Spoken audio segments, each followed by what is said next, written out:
भारत से कोरोना की छुट्टी कब होगी? आखिर कब भारत देश से कोरोना खत्म हो जाएगा? इसका खौफ देखना अभी बाकी है या इसका अंत निकट आ चुका है? आज भारत के सभी निवासियों के दिमाग में एक यही सवाल है जिसने भयंकर बवाल मचा रखा है। सभी के काम रुके पड़े हैं, बच्चे स्कूल नहीं जा रहे, बड़े काम पर जाने से डर रहे हैं। तो आज हम आपके लिए एक ऐसी रिपोर्ट लेकर आए हैं जिससे आपको साफ साफ इन सवालों का जवाब मिल जाएगा। इसे कहना आसान तो नहीं है, पर इस रिपोर्ट को सुनकर मेरे भी होश उड़ गए थे। आखिर ऐसा कैसे हो सकता है? इसका दोष इसे लोगों द्वारा कोरोना को हल्के में लेने को बताएंगे या फिर इसमें भी सरकार का ही दोष है?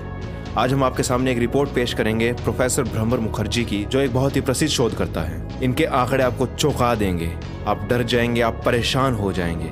जी हाँ दोस्तों, इनके आंकड़ों के अनुसार जुलाई के पहले सप्ताह में ही कोरोना संक्रमित मरीजों की संख्या 5 लाख से अधिक हो जाएगी। इन सब का अनुमान उन्होंने लॉकडाउन और नियंत्रण के बल पर तय किया है कि भारत में कब, कहाँ, किस समय लॉकडाउन लगाया गया, और कहीं पर लगाया गया तो वहाँ पर क्या क्या सुविधाएं दी गई, कहाँ पर किस चीज़ की अनुमति थी, कहाँ पर किस चीज़ की अनुमति नहीं थी।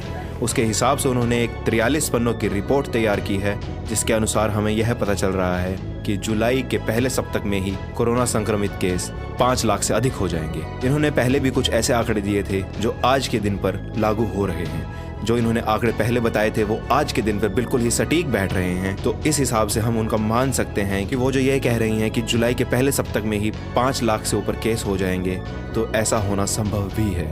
उनका मानना है कि अगर हालात और भी ज़्यादा बिगड़े तो यह केस 21 लाख तक भी पहुंच सकते हैं। आखिर ऐसा क्यों हुआ? देश के इतने हालात क्यों बिगड़े? इसका जवाब तो आप सबको मालूम ही है। लॉकडाउन 4 के तहत देश में बहुत ही ज़्यादा ढील दी गई, यहाँ पर बिल्कुल भी सख्ताई नहीं की गई, और जिसके अनुसार हमें यह परिणाम देखने को मिल रहे हैं। प्रोफेसर भ्रमर मुखर्जी के अनुसार आज तक देश में 1,40,000 केस का दावा किया गया था, और जो कि बिल्कुल सटीक है। आज देश में लगभग 1.5 लाख के करीब केस पहुंच चुके हैं। तो इनके अनुमानों पर हम बिल्कुल भी संकोच नहीं कर सकते। इन्होंने ऐसा बताया कि इन्होंने ये आंकड़े देश के लॉकडाउन पर और सोशल डिस्टेंसिंग में किस तरह से सर्टेनिटी और अनसर्टेनिटी आई, किस तरह से उसमें उतार चढ़ाव आए, किस तरह लोगों ने उसका पालन किया, किस तरह लोगों ने उसका शोधन किया, इसके हिसाब से लगाए गए हैं।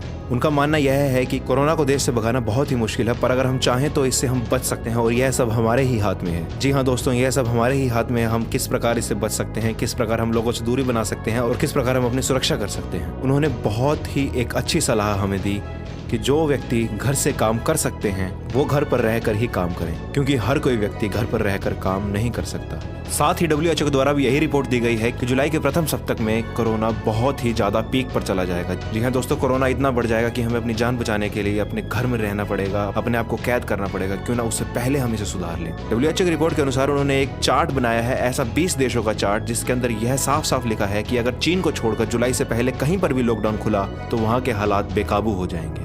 वैसे ही भारत के अंदर बताया गया है कि अगर सितंबर से पहले लॉकडाउन खुला तो कोरोना के मरीजों में भारी वृद्धि होगी।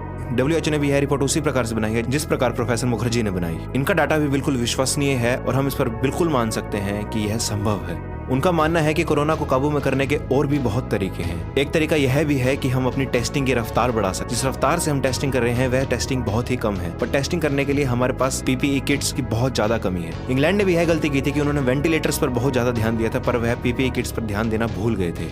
इंग्लैंड ने कोरोना पर बहुत ही आसानी से काबू पा लिया, क्योंकि वहां पर टेस्टिंग का दर बहुत ही तेजी से बढ़ गया था। इटली और फ्रांस में यह दर बहुत तेजी से घटा और कोरोना संक्रमण मरीजों की संख्या बहुत ही तेजी से बढ़ी, क्योंकि उन्होंने यह गलती की कि वे वेंटिलेटर्स पर ज्यादा ध्यान देते रहे, पर PPE किट्स पर ध्यान नहीं दिया गया, और हम वह गलती दोहरा नहीं सकते। भारत सरकार इसकी बहुत ही अच्छे तरीके से तैयारी कर रही है। ऐसा भी माना गया है कि अगर भारत में टेस्टिंग सही रूप से नहीं बढ़ाई गई तो भारत के 80 से 85% हिस्से इसके घेरे में आ जाएंगे, और इससे लगभग 58% लोग संक्रमित हो सकते हैं, जो कि भारत की जनसंख्या का आधे से ज्यादा हिस्सा है। तो इसे पूरे भारत में 2 ग्रुप्स में बांटा गया है। 2 ग्रुप्स ऐसे कि एक ग्रुप कहता है कि लॉकडाउन जरूरी है, हमें अपने भारत का स्वास्थ्य देखना है, अर्थव्यवस्था तो आती जाती रहेगी पर हमारे भारत का स्वास्थ्य सबसे प्रथम स्थान है।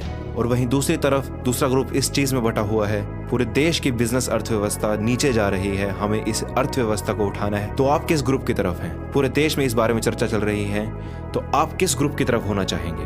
क्या आप चाहते हैं कि लॉकडाउन बढ़े, या आप चाहते हैं कि लॉकडाउन घटे, या आप चाहते हैं कि लॉकडाउन खत्म हो जाए और देश की अर्थव्यवस्था पर ध्यान दिया जाए? दोनों के अपने अलग अलग महत्वपूर्णताएं हैं, और देश में बदलाव लाने के लिए दोनों ही चीज जरूरी है। तो नीचे कमेंट सेक्शन में बताइए कि आप किस ग्रुप की तरफ हैं। क्या आप चाहते हैं कि लॉकडाउन बढ़े, या आप चाहते हैं कि लॉकडाउन समाप्त करके अर्थव्यवस्था की तरफ ध्यान देना चाहिए?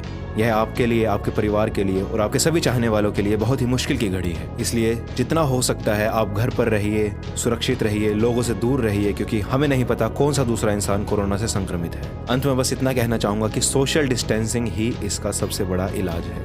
जितना हो सके लोगों से दूर रहिए, जितना हो सके अपने आप को साफ रखिए, जितना हो सके अपने हाथ धोते रहिए, क्योंकि कोई भी वस्तु होती है आप उसे सबसे पहले अपने हाथ से छूते हैं और उसके बाद जब वह आपके हाथ अपने आंख और कान पर लगते हैं, उसके जरिए कोरोना आपके शरीर के अंदर तक पहुंच जाएगा और आपको एक खतरनाक बीमारी का सामना करना पड़ेगा। केमिस्ट से अच्छे मास्क खरीद कर पहनिए। यह बीमारी वैसे तो हवा में नहीं फैलती, पर अगर किसी को यह बीमारी होती है, अगर वह छींकता है तो उसके छींक के कुछ पार्टिकल्स हवा में रह जाते हैं, जिसकी वजह से वह पार्टिकल्स आपके अंदर भी आ सकते हैं। तो इसलिए केमिस्ट से बढ़िया मास्क खरीद कर पहने, क्योंकि इसमें आपकी ही सेफ्टी है, इसमें आपकी ही सुरक्षा है। घर रहिए, सुरक्षित रहिए।